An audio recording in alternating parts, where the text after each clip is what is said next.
राष्ट्रपति प्रणब मुखर्जी भारत प्रशांत द्वीप समूह सहयोग मंच के दूसरे शिखर सम्मेलन में हिस्सा लेने के लिए आए भागीदार नेताओं और प्रतिनिधियों का आज करेंगे स्वागत। सम्मेलन कल से जयपुर में होगा शुरू। प्रधानमंत्री नरेंद्र मोदी ने कहा कि प्रशांत द्वीप समूह राष्ट्रों के साथ भारत के संबंध होंगे और मजबूत। दिल्ली में होने वाली राष्ट्रीय सुरक्षा सलाहकार स्तरीय वार्ता में पाक आतंकी नवेद के बयान से भारत दिखाएगा पाकिस्तान को आईना। सूत्रों के हालांकि का मानना है और वार्ता साथ नहीं चलेगी, लेकिन बात पर बातचीत होना जरूरी। सरकार ने बिहार के 21 जिलों को पिछड़ा घोषित कर यहां बड़े पैमाने पर टैक्स छूट की घोषणा की। इन 21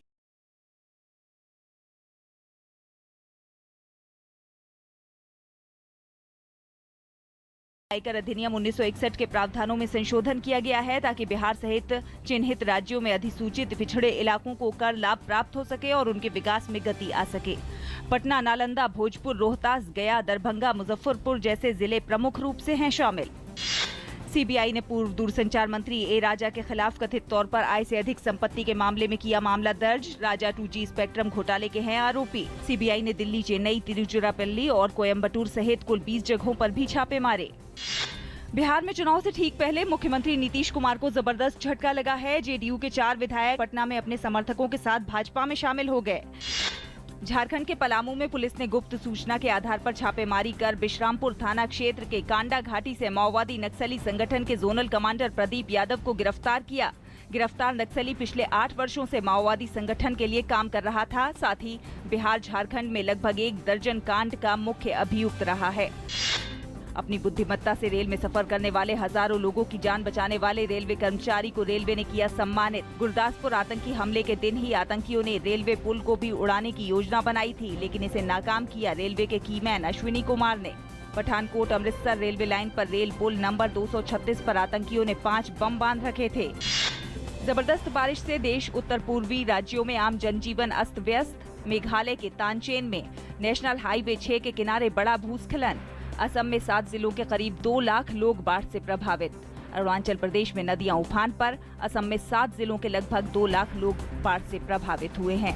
282 गांव जलमग्न हो गए हैं। सड़कें, पुल, भूमिगत नालों और तटबंधों को बाढ़ से नुकसान हुआ है और कई जगहों पर जमीनी संपर्क प्रभावित हुआ है।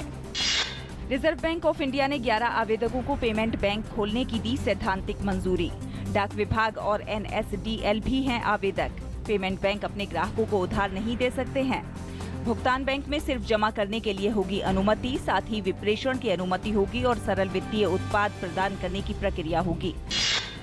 थाईलैंड में हालिया धमाकों के मामले में पुलिस की तलाश जारी है। थाईलैंड के पुलिस प्रमुख ने आशंका जताई है कि राजधानी बैंकॉक में हुए हालिया धमाके में किसी नेटवर्क का हाथ हो सकता है।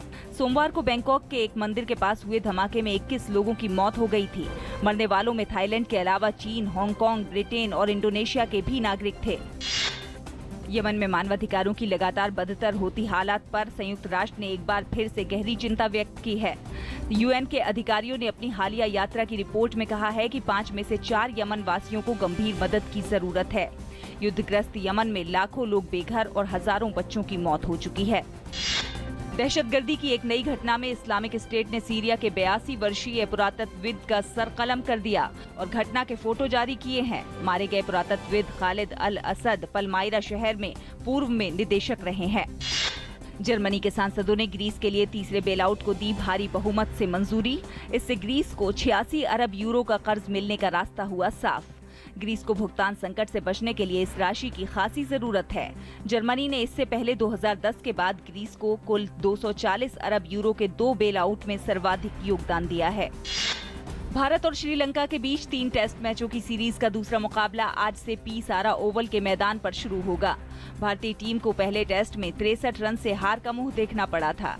ये टेस्ट श्रीलंका के दिग्गज बल्लेबाज कुमार संगकारा के अंतर्राष्ट्रीय करियर का आखिरी मुकाबला भी है। विराट कोहली के नेतृत्व वाली भारतीय टीम को अगर 22 साल बाद श्रीलंका की धरती पर टेस्ट सीरीज जीतने की बात को जिंदा रखना है तो उसे हर हाल में ये टेस्ट जीतना होगा। इंग्लैंड और ऑस्ट्रेलिया के बीच आज से ओवल के मैदान पर एशेज सीरीज का आखिरी टेस्ट खेला जाएगा।